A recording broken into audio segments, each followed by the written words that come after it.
En primer lugar, entonces, lo que podemos ver aquí es que existe la posibilidad para aquellas personas que profesan el Evangelio de nuestro Señor, existe la posibilidad de extraviarse de la verdad. Obviamente que esta expresión no tiene nada que ver y no puede ser entendida como que una persona que ha sido regenerada, que ha sido salvada realmente por la gracia de Dios, la persona se aleje del camino de Dios y llegue a perder la salvación.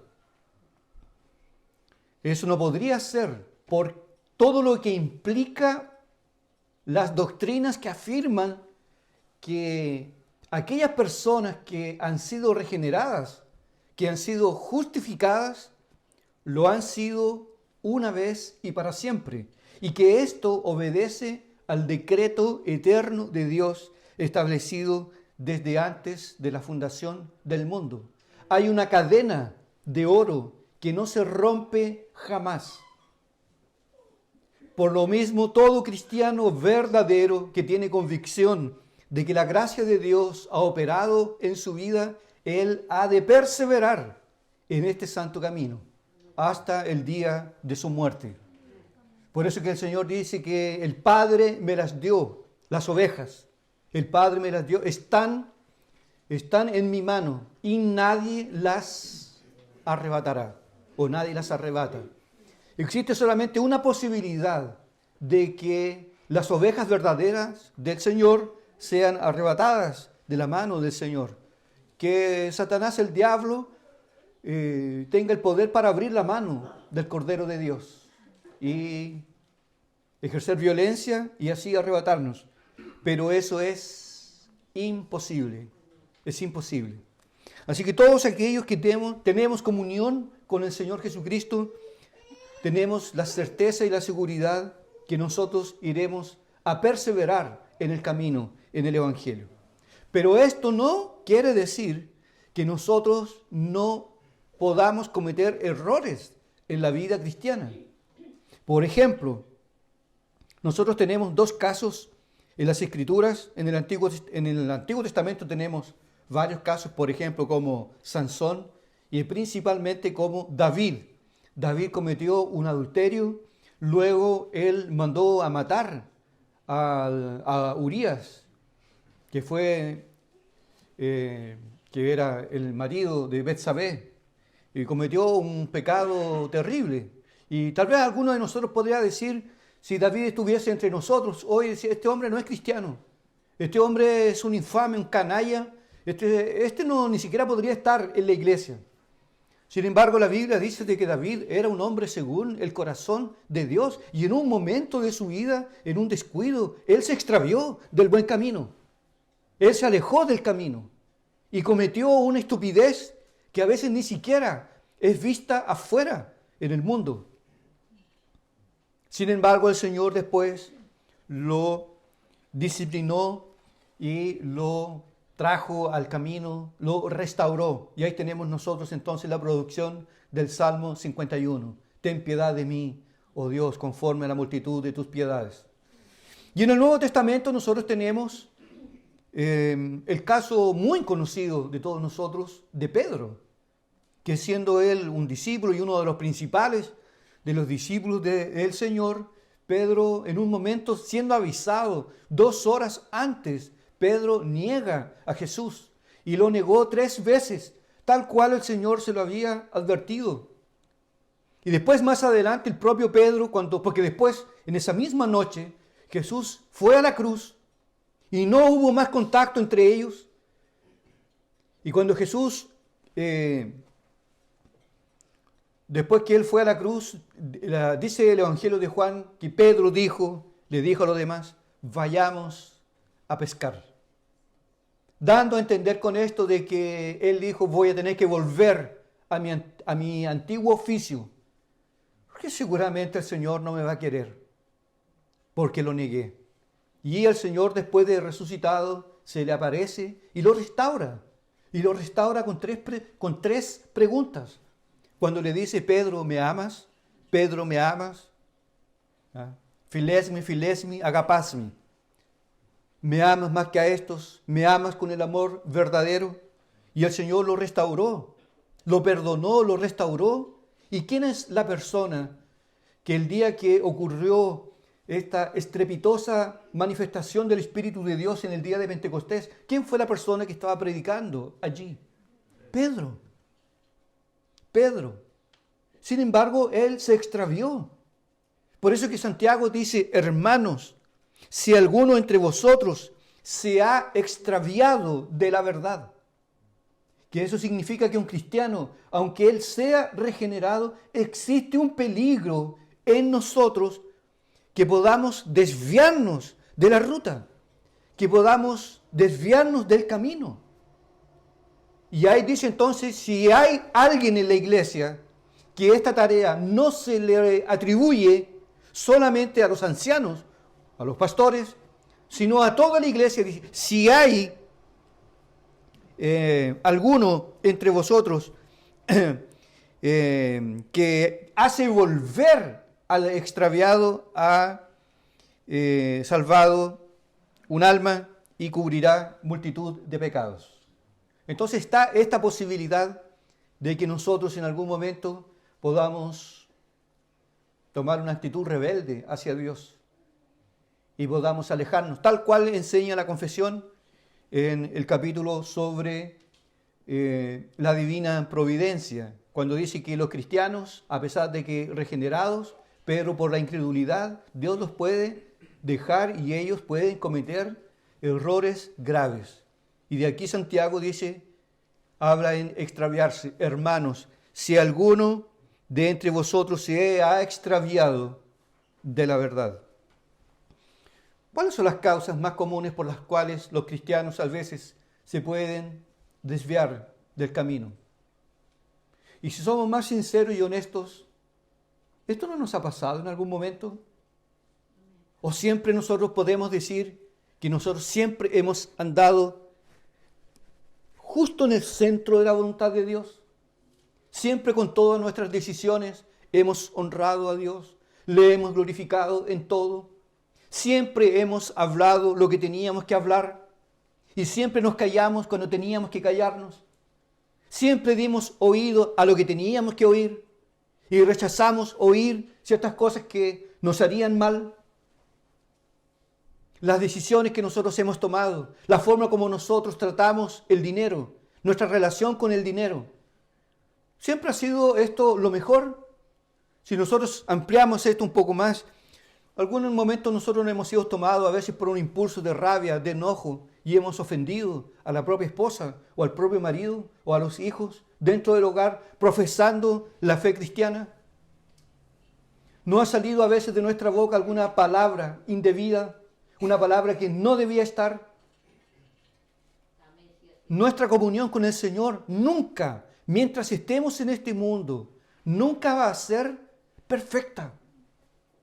Y es imposible que lo sea, porque estamos en este cuerpo de pecado.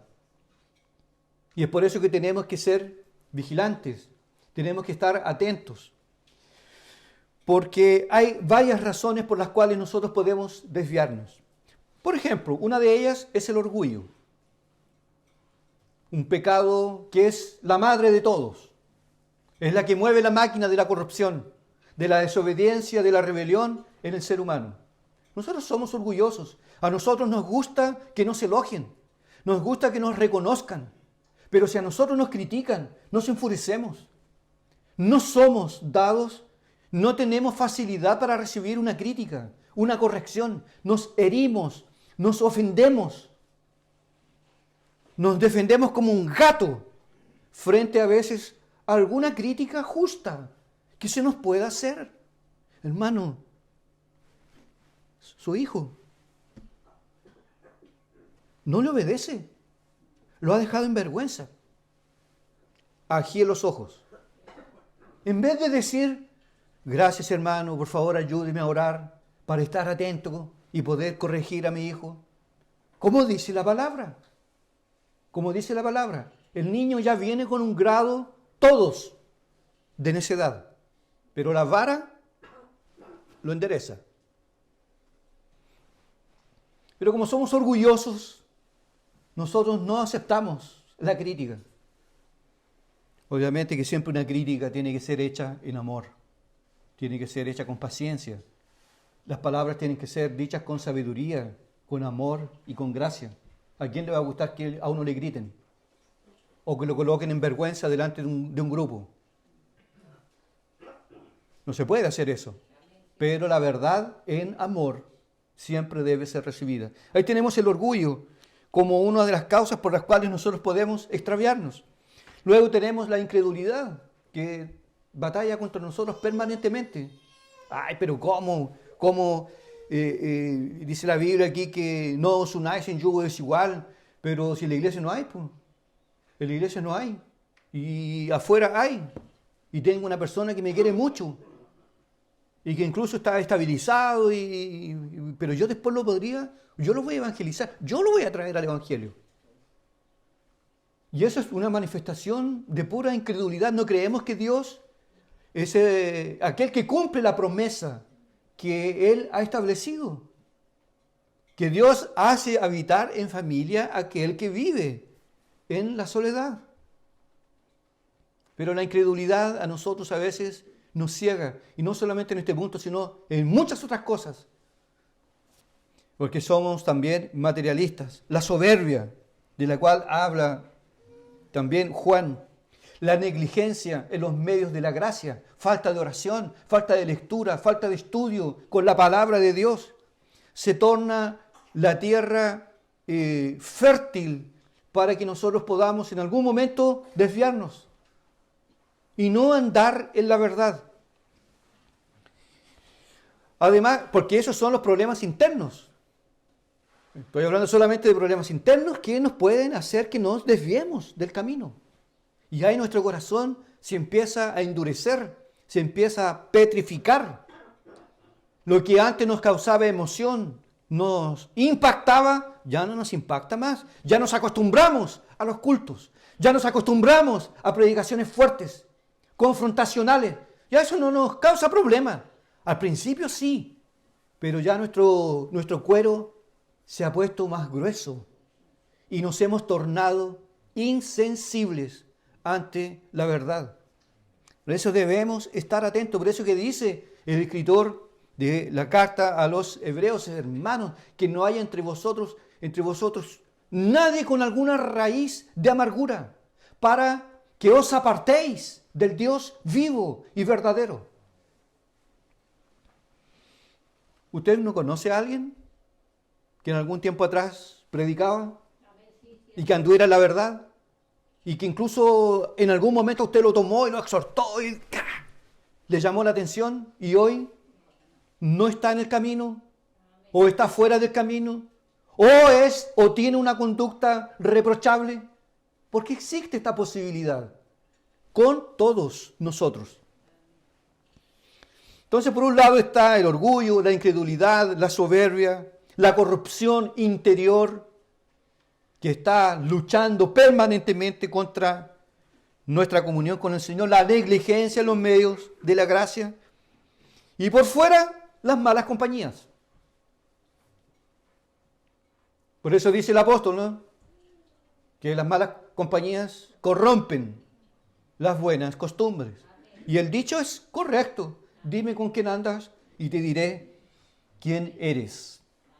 Entonces, si las compañías no son buenas, si te juntas con amigos que no ven peligro en el pecado, o de que no, demasiado radical, demasiado serio esto, el Evangelio es algo serio. El Evangelio no es una chacota.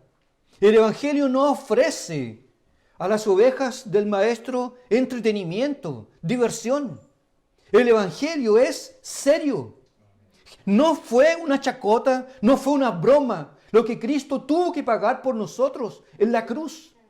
El infierno no es una broma. La eternidad del pecador. Por lo tanto, la vida tiene que ser llevada a serio. Pero si tú te juntas con los escarnecedores y con gente que le baja el perfil a la seriedad del Evangelio, de la vida de oración, la vida secreta en comunión con Dios, te vas a desviar del camino. Y no toda amistad dentro de la iglesia es saludable. Porque aquí hay de todo. ¿O vamos a decir que todos aquí somos cristianos? ¿Que todos aquí están regenerados? Hay de todo. Hay gente muy piadosa que ama a Dios, que ama a Cristo, que ama la verdad. Y debemos asociarnos con ellos.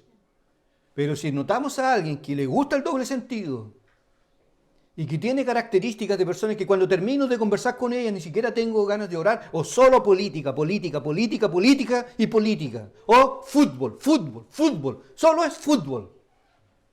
Pues, ¿y en qué momento nosotros hablamos de cosas serias, del estado de nuestra alma? ¿Qué libro estás leyendo? ¿Qué libro de la Biblia estás leyendo? ¿Qué te parece tal doctrina? Los amigos son para eso, pero si nosotros nos adherimos a personas que no andan en la verdad, probablemente nos extraviemos. Riley dice claramente, uno de mis escritores preferidos, también de ustedes, creo. Él dice que la enfermedad es contagiosa, no la salud.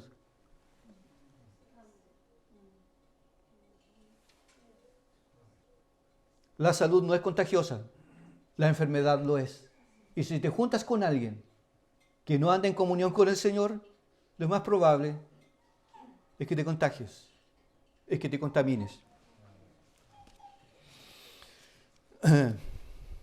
David y Pedro fueron un ejemplo claro de personas que conocían a Dios, que no vamos a decir que Pedro fue convertido en el Pentecostés.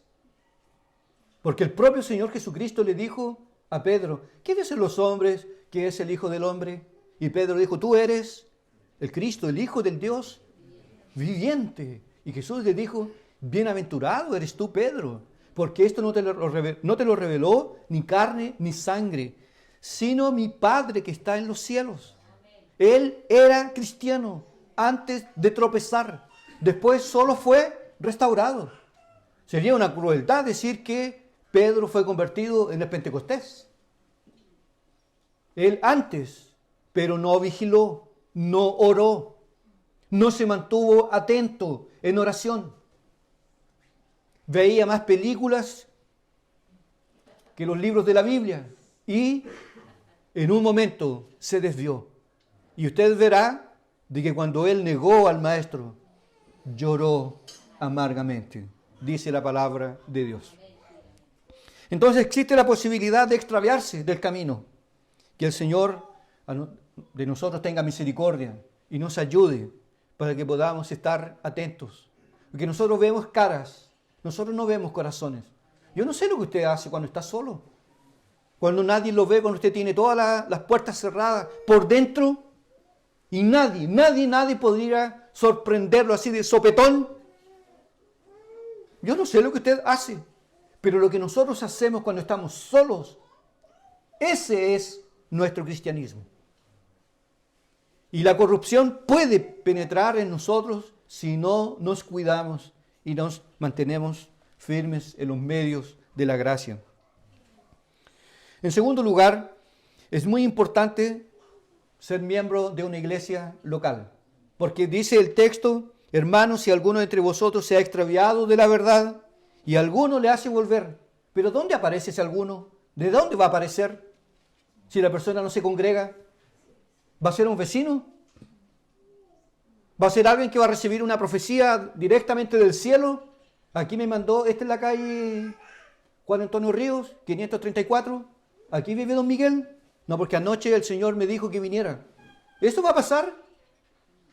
Y si yo no me congrego, el texto nos induce a creer que un cristiano verdadero debe hacer parte de una iglesia local. Porque ese alguno del cual habla Santiago es uno de la iglesia. Por eso dice, si alguien se desvía y alguno le hace volver, ese alguno es de la iglesia. Entonces, eso nos hace, segundo lugar, es muy importante considerar que toda persona que ha nacido de nuevo es una persona que debe ser miembro de una iglesia local. Usted no puede ser guachito. No, yo vivo el Evangelio como cantaba Frank Sinatra, ¿no? A mi manera. Yo vivo el Evangelio a mi manera. A mí me gusta Dios, me gusta Cristo, me gusta la doctrina, me gusta la Biblia, pero no me gusta la iglesia. En la iglesia hay hipócritas, en la iglesia hay cínicos. Y MacArthur responde, no se preocupe, siempre habrá espacio para uno más. Así que únanse a nosotros. Es muy importante ser miembro de una iglesia local. Pero hoy crece el número de creyentes, entre comillas, creyentes sin iglesia. Lo que se le llama, en algunas otras partes se le llama los desiglesiados, los sin iglesia. Los sin iglesia crece el número. Si usted barre en un barrio, casa por casa, evangelizando, queríamos hablar de, no, yo conozco el Evangelio, no, yo creo, ¿dónde se congrega? No, tuve problemas con el pastor, no, tuve problemas con el hermano, no, en la iglesia hay puros cínicos, no, en la iglesia hay puros hipócritas, no, para ser mejor como ellos, mejor me quedo como estoy. Y aquí tengo internet, así que ahí escucho a MacArthur, escucho a Sugel, escucho a Paul Washer y ahí me alimento. Ese número de gente, ese número de personas, de creyentes, está en aumento. Está en aumento. Sin embargo, cuando nosotros vamos a la Escritura, no existe el creyente ermitaño, el amante de la soledad, que ama la soledad y que quiere vivir el Evangelio solo él. Solo él. Él se arrodilla, él busca a Dios, no se congrega, no tiene vida en comunidad. Según la palabra de Dios, ese cristiano no existe. ¿Podría por ventura la mano vivir fuera del cuerpo? Y algunas personas tienen una pasión por un cuerpo decapitado, quieren solo la pura cabeza, quieren a Cristo, pero al cuerpo no lo quieren. Es como decirle a alguien, ¿sabe qué? Me gusta el novio, vas a un matrimonio, me gusta el novio, pero no me gusta la novia. O sea, me gusta Cristo, pero no me gusta la iglesia. Eso no existe. Una persona que ha creído en Cristo tiene el deber de congregarse sistemáticamente en una iglesia local. Porque si se desvía en algún momento de la propia iglesia, va a surgir alguien que le va a decir, hermano, tú no estás bien. Tú te estás yendo por un camino equivocado. La Biblia retrata la vida cristiana como siendo vivida en comunión con otros hermanos. La propia obra de John Bunyan, El peregrino, el progreso del peregrino. ¿Cómo nosotros vemos al peregrino cuando emprende su viaje rumbo a la ciudad celestial? ¿Siempre anda solo? Aparece cristiano, aparece fiel, aparece bondad, aparece esperanza, que lo van a acompañar. El cristiano nunca anda solo. Y como dice Riley, el cristiano es alguien que nunca querrá ir solo al cielo. Siempre querrá llevar lo máximo posible de personas. La analogía, por ejemplo, la Biblia del cuerpo y del templo nos muestran claramente que nosotros tenemos que hacer parte de una iglesia local. Cuando el apóstol Pablo en su carta a los Efesios dice que nosotros la iglesia es el templo de Dios, donde Cristo es la piedra fundamental o angular. Cada uno de nosotros somos un ladrillo en esta construcción. Y la relación es tan perfecta y tan potente que si, por ejemplo, estas paredes, que no lo son, pero si estas paredes fuesen de material sólido, fuesen de ladrillo y estuviese estucado y pintado, intente sacar un ladrillo de la pared con sus manos. Intente sacarlo. Es porque nosotros estamos entrelazados unos con otros. Y cada uno de nosotros somos un ladrillo en la construcción. Pero usted no ve un templo solo con un ladrillo. No ve. Y con el cuerpo la misma cosa. La figura del cuerpo es lo mismo. Un dedo, una oreja, no vive sola, fuera del cuerpo. Está unida al cuerpo. Así tiene vida. Así también cada cristiano debe hacer parte de una iglesia local. El Evangelio exige que hagamos parte de la familia de la fe. Primero, por 3 razones muy sencillas.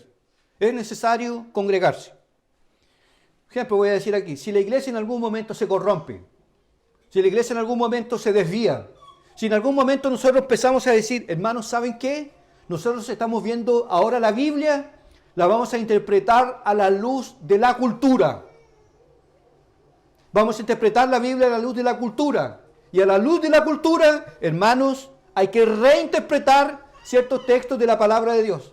Y hemos llegado a la conclusión entonces, hermanos, que si un hombre se enamora de otro hombre, de un barbón, se enamora de otro barbón y se besan y se casan, no hay problema. Porque eso es amor. Y nosotros tenemos que aceptar eso. Los tiempos han cambiado. Si la iglesia en algún momento llega a ese punto, a ese nivel, nosotros tomamos nuestras cosas y nos vamos. Porque se instaló la corrupción. O si alguien viene y nos dice así, ¿sabe qué? La Biblia tiene errores, la Biblia tiene fallas. La Biblia no es la palabra de Dios, la contiene. O sea, hay parte que es palabra de Dios, pero hay parte que no es la palabra de Dios. Tenemos que arreglar nuestras cosas e irnos. Si se instala la corrupción en la iglesia local, porque también existe esa posibilidad. De las iglesias que fundó el apóstol Pablo, ¿alguien sabe decir cuáles de esas iglesias aún permanece? Se acabaron, se murieron. Muchas de ellas se desviaron. Pero nosotros debemos hacer parte de la iglesia local, de una iglesia que tenga por lo menos estas 3 características, que es lo que caracteriza una iglesia verdadera. Una iglesia verdadera se predica el evangelio verdadero, tal cual está en la palabra de Dios. O sea, partimos diciendo que para una iglesia que sea una iglesia verdadera, una iglesia genuina, nosotros tenemos que someternos a la autoridad de las Escrituras. No sueños, no visiones, no revelaciones, no profecías. La palabra de Dios. Por eso que el escritor sagrado dice, Dios, habiéndonos hablado de muchas formas y maneras a los padres por los profetas, hoy nos ha hablado por medio de su Hijo, a quien constituyó heredero de todas las cosas. La iglesia verdadera se caracteriza por su pasión, su amor incondicional a la palabra de Dios. La palabra de Dios no tiene errores, no tiene fallas. Y si usted encuentra una falla, un error en la palabra de Dios, téngalo claro, el problema es del intérprete, no de la Biblia. Porque la Biblia fue inspirada, insuflada, soplada por el Espíritu de Dios. Y en el Espíritu de Dios no hay errores. Por eso es que Juan dice, el Espíritu de verdad. El Espíritu de verdad.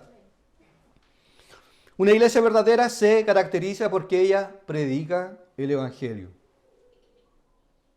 tal cual está en la palabra de Dios. No podemos echarle maquillaje al Evangelio. No podemos decirle, no, esto es muy feo, esto es muy violento esto. Esto choca, impacta a la gente. A la gente no le gusta esto. No hablemos de pecado. No, a la gente no le gusta la santidad. No hablemos de la santidad. Si no, se nos van. Démosle música, entretenimiento, comida, paseos. Hagamos de todo para mantenerlos ahí. Una iglesia verdadera se caracteriza por la predicación fiel del Evangelio. Nosotros somos como estas cajas, estos parlantes. Ellos solamente reproducen lo que yo digo. Son fieles. Lo que yo digo sale por acá. Lo que la Biblia dice tiene que salir por aquí. Y tenemos que ser como los hermanos de Berea, que eran más nobles que los de Tesalónica. Y que tomaron las escrituras del Antiguo Testamento y las leían para ver si lo que Pablo decía era verdad. Si estos hermanos hacían esto con el apóstol Pablo, ¿qué harían conmigo? ¿Qué harían con usted? ¿Cuándo te convertiste? ¿Cuándo te arrepentiste de tus pecados? ¿Tú tienes autoridad para predicar? ¿Cómo eres tú con tu esposa? ¿No se examinarían? Porque al apóstol Pablo, veamos, el Evangelio no anula el senso crítico. Tenemos que estar atentos si lo que se dice y lo que se habla está en la palabra de Dios. El Evangelio exige que hagamos parte de una iglesia local. La iglesia local predica el Evangelio. Segundo, la iglesia local administra o ministra las ordenanzas. Se caracteriza porque se bautiza y se ministra la cena del Señor. Eso debe hacerse, y debe hacerse como la palabra de Dios manda. No que yo aquí tengo una copa de vino y a ustedes les doy el puro pan y el vino para Cato. Solo yo. Ustedes miran. O como lo hacen algunas sectas, pasa el pan y el vino y solamente lo miran. Solamente lo miran. No toman ni comen. Cuando la Biblia dice, tomad, comed. Esto es mi cuerpo, que es dado por vosotros. En una iglesia verdadera se ministran los mandamientos del Señor. Y una iglesia verdadera se caracteriza porque aplica disciplina. O sea, en la iglesia local la cosa no anda al lote. Cada uno hace lo que quiere. Se fue a las redes sociales.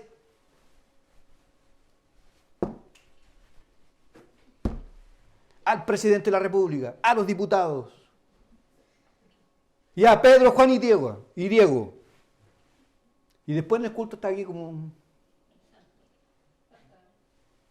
Oye, ven, ¿qué estás escribiendo? O que llegue uno aquí que se cree un gallo en un gallinero. Pololea con todas. Y piensa que el pololeo es resfriado. Dura 15 días. Y después otra. Y otra. ¡Epa! No, señor. Tú no puedes aquí haberle dado esperanza, haber despertado el amor de una niña, de una joven, y después darle un portazo. Y ya estás con otra. Dentro de la propia iglesia. Esto no es resfriado. Esto no es chacota, esto no es escuela. Esto es una iglesia. Y en una iglesia local hay disciplina. En los dos puntos primeros que caracterizan una iglesia verdadera, todos dicen amén, ¿verdad? La iglesia predica el evangelio, la sana doctrina, amén. La iglesia verdadera administra o ministra las ordenanzas, amén. La iglesia verdadera aplica disciplina. Es que no me gusta, es que no. Y los compadres se apoyan unos con otros. No se puede aplicar disciplina. ¿Dónde está el amor? ¿Dónde está la paciencia? Por eso que aquí nosotros tenemos este principio de la disciplina. Porque si alguien se extravía, dice Santiago, va a haber alguno que va a hablar con él y lo va a hacer volver para que sea restaurado. Porque la iglesia local verdadera debe haber disciplina. Pastor, ¿sabe qué? Me casé, como usted sabe, ¿verdad? Y bla, bla, bla, bla, bla. Pero no me gustó. Encontré unas pifias. Ella no se levanta tarde. Yo llego del trabajo, ella no tiene la loza. No me tiene la comida servida. No me sirve.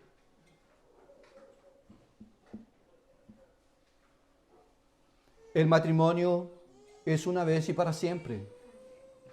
No es chacota, no es cosa de niños. Y si tú dejas a tu esposa, nosotros vamos a pedir cuentas. Oye, ¿qué pasa con esto? Explica esto, por favor.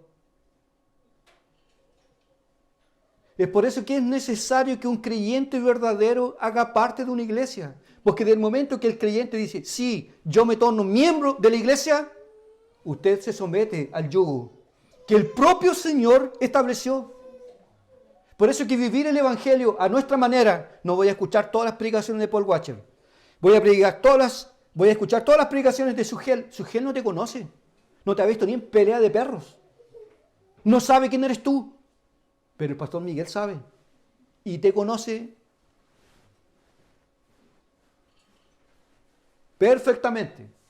Aquí no hay nadie, absolutamente nadie, que yo pueda decir, no tengo idea quién es. Es miembro de la iglesia y sabe que no sé quién es. No sé de dónde viene, no sé lo que hace, no sé si está casado, si es divorciado, si es viudo, separado, no tengo idea. Porque cuando una persona pasa a ser miembro de la iglesia local, venga para acá, ¿usted sabe lo que cree la iglesia? ¿Y usted qué hace? ¿Usted es casado? ¿Usted tiene familia? Porque no hay nada que esconder. No hay nada que esconder. Hacemos parte de la iglesia local. Y si nos extraviamos, nos va a llegar un paipazo. Téngalo por seguro. Porque si alguno se extravía, sepa que el que hace volver al hermano salvará un alma y cubrirá multitud de pecados. La disciplina hace parte. A algunos no les gusta. Pero si no hubiera disciplina, ¿se imagina? Es como tener un cajón con manzanas y una está podrida. ¿Qué va a pasar en un mes, 2 meses? ¿Qué pasa usted cuando compra una pila de limones y los mantiene en la bolsa 3, 4 días? Empieza la fermentación.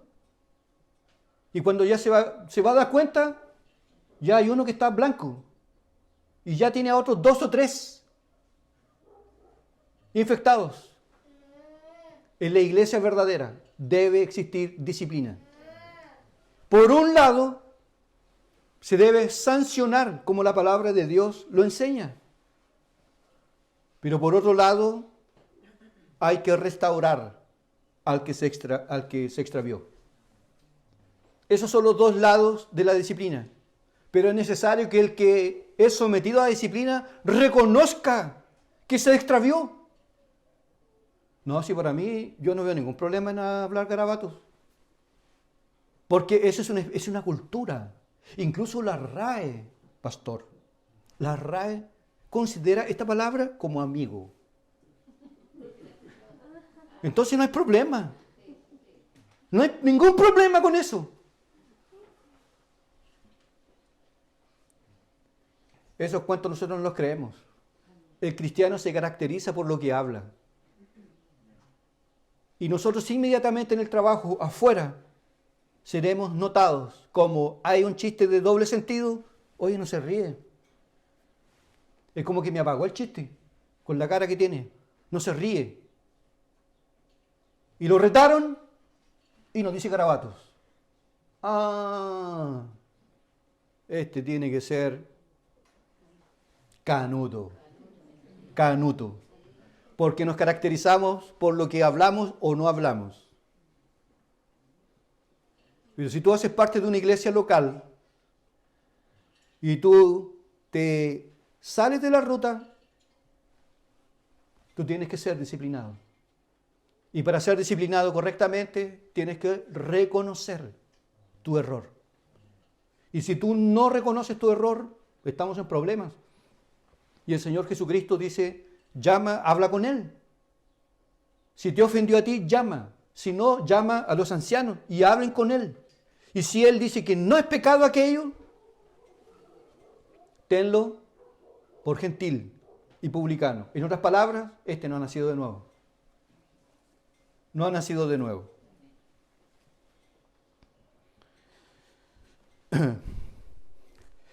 Esto no lo puede hacer un predicador en las redes sociales.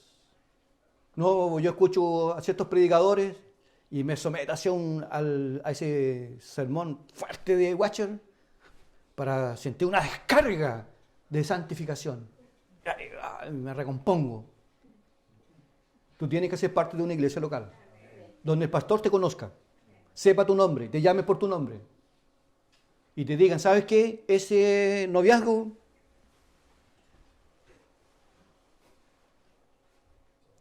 no tiene ni pie ni cabeza, hermano. Discúlpame. Y para uno a veces, hermano, esto es una tarea un poco ácida, pero uno tiene que decirlo. Uno tiene que decirlo. No, conocí a un gringo por internet. Me enamoré, pero fue una cuestión así, pero pastor.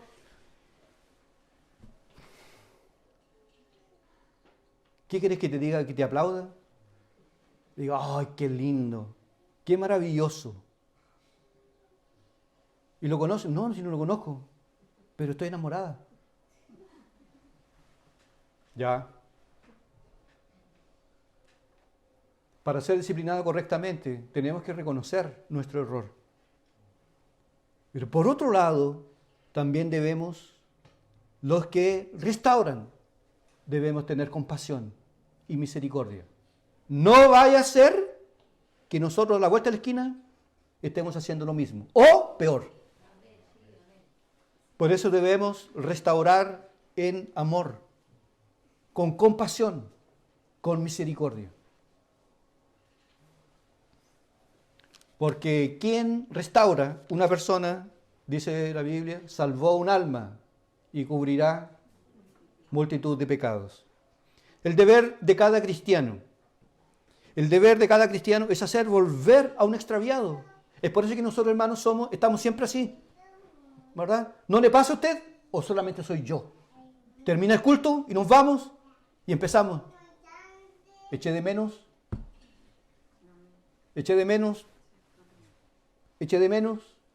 Este no vino. Y esto pasa conmigo sábado y domingo. ¿Eh? No, si es verdad. ¿Por qué? Porque a mí no me da la misma. No vino. ¿O usted cree que yo no reviso así las cadenas de oración? Eché de menos a este. ¿O usted cree que yo vivo en otro mundo? Yo a veces miro nomás. ¿Es que tiene oídos? Somos parte de una iglesia, de un cuerpo. O si me empezara a dar una parálisis en una parte del cuerpo, Dios me libre. Bro, no estoy ni ahí. Inmediatamente correría a un médico. Si vemos que alguna parte de algún hermano como está teniendo una parálisis, como que se nos está quedando atrás, oye, ¿qué pasa? Y nosotros vamos a llegar, hermano, ¿qué te pasa? ¿Qué sientes? ¿Qué te ha ocurrido? Y Santiago esto lo expresa claramente cuando dice así, si alguno no dice como dice arriba sobre el ungimiento con aceite, si alguien está enfermo, ¿qué dice? Llame a los ancianos de la iglesia, llame a los ancianos, pero acá dice alguno, o sea, esta tarea es de todos, todo cristiano debe estar atento, y tú puedes llamar, puedes escribir, hermano, te echamos de menos. Hermano, hemos notado, no sé si tienes alguna dificultad. Y eso no es ser metiche. No es ser metiche, es la preocupación legítima que nosotros tenemos y debemos tener por nuestros hermanos. Si usted ve ahí en Efesios capítulo 6, la armadura del cristiano. Tenemos casco, tenemos aquí en el pectoral, tenemos en los muslos, tenemos en los pies. Pero no hay ningún instrumento que nos proteja las espaldas. ¿Se dio cuenta ya o no? No hay nada que protege las espaldas. Nos protege la cabeza, todo el cuerpo de acá, no las espaldas. Porque las espaldas las cuida mi hermano. Las espaldas se las cuido yo, me las cuida usted. Porque estamos preocupados los unos por los otros. De tal forma que nosotros debemos primero exhortar a alguien sobre su error y hacerlo volver a la senda antigua. Vuelve, hermano. Vuelve. Congrégate. Sé serio. ¿Cómo quieres que el Señor te bendiga? Si la prioridad no es Dios. Si te estás sumergiendo en el trabajo. Y a veces por causa del trabajo, deja las cosas de Dios de lado. ¿Cómo se te ocurre ir a un cumpleaños y cambiarlo por un culto? ¿Cómo se te ocurre eso? El cristiano es alguien que deja de ir a un cumpleaños por causa de un culto. Pero no lo contrario. Y nosotros ya debemos imponernos. No nos van a invitar a ningún cumpleaños, que ya saben cómo somos. Y yo voy a cumpleaños, pero antes o después del culto. Si se choca con el culto, no voy. Porque el culto es lo máximo. El culto es glorioso. Pero nosotros vivimos en la cultura del cumpleaños. Que gana si choca con el culto. Gana. Si alguien, dice la palabra, si alguien nos exhorta y nos hace volver, ha salvado un alma y ha cubierto una multitud de pecados. Ese es el resultado de la ayuda que se le puede ofrecer a una persona extraviada. Salvar de la muerte un alma y cubrir una multitud de pecados. ¿Y sabes cuándo tú vas a saber de esto? Cuando estemos en el juicio. No importa que los hombres se enojen con nosotros por la verdad, pero que se enojen acá. Que se enojen acá, pero no en el día del juicio final. Que nos digan, nunca me dijiste. Cuando reciban la sentencia, la condena, y se den vuelta y nos miren y nos digan, pero tú nunca me dijiste. Tú viviste conmigo, estudiaste conmigo. Estabas junto conmigo y nunca me hablaste del Evangelio. Que se enojen aquí, no allá. Allá, los que fueron alcanzados por la gracia de Dios, le apuntarán y van a decir, por causa de este hermano fue usado por Dios para hacerme volver al camino. Y por este hermano yo me casé bien. Y él cubrió una multitud de pecados, que si no hubiese sido yo habría tenido hijos por todas partes del mundo. Pero por la influencia de este hermano, él me ayudó. Somos luminares, somos la luz del mundo, en la iglesia y fuera de la iglesia. Trayendo y viviendo para restaurar vidas estropeadas, hechas pedazos por el poder del pecado. Jesús restauró a Pedro. Pablo perdonó a Juan Marcos. Dios nos perdonó a nosotros. Nosotros también debemos perdonar y restaurar a aquel que se ha extraviado del camino. Y así nos deja Santiago con esta exhortación. Debemos ser parte de una iglesia y debemos sujetarnos a la autoridad que Dios ha colocado en la iglesia. Si somos realmente discípulos de Cristo, eso es el yugo de Cristo, que no es pesado, es fácil, es ligero, es suave. ¿No le ha pasado a usted, con esto termino, hermanos, de a veces lamentarse por qué no conocí el Evangelio antes? Yo no me habría casado con este. Ya, pero no sea tan clara. Si ya sabemos su historia. Yo no me habría casado con este, sí. No me habría casado con esta mujer si hubiese conocido el Evangelio antes. Pero todo tiene su tiempo. Y gracias a Dios por su amor y su fidelidad. Oremos.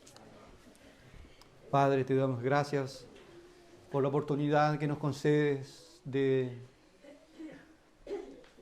terminar este libro, esta epístola llena de enseñanzas para nosotros, dadas por tu Divino Espíritu. Pedimos que todas estas verdades que hemos escuchado durante estos 10 meses queden grabadas en nuestros corazones para la gloria de tu nombre.